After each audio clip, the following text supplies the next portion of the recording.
Well, welcome to our home, everyone. My name is Andy, and in 2006, my wife and I and about 20 or 30 other friends ventured out on this grand adventure of planting a church. It was actually a network of house churches, and we call ourselves Simple Churches. We're located here in Vancouver, British Columbia. And over these last number of years, I've had many people reaching out to me looking for information or advice as they've wanted to venture out and begin their own house church or house church network. And I've always wanted to put this story on record because I've found that lots of the questions are the same, and maybe a video version of this would be helpful to people that are beyond our local reach. For whatever reason, it's just never worked out. I've had my own technical challenges or those kinds of things that have gotten in the way.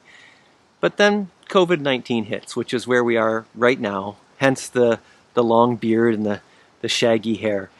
But in the midst of COVID-19, as maybe many of you experienced, it's forced some things. One thing it forced a little creativity and a little technological advancement. And along with that, I realized that perhaps some of my grand dreams for how this would look weren't really necessary.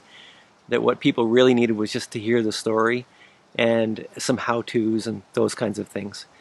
And the second thing that I realized in COVID-19 was that, frankly, a lot of our churches now are in a place where they're needing to explore alternative forms of ministry. And that maybe right now putting this on record is important, not just for my own sake, but actually for the larger church. So what I want to do in this series of videos is really simple. First thing I want to do is I just want to share you our story.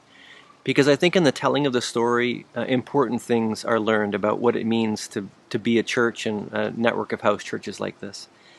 Second thing I want to do is I just want to provide some of the how-tos. What do we actually do when we meet together as a church?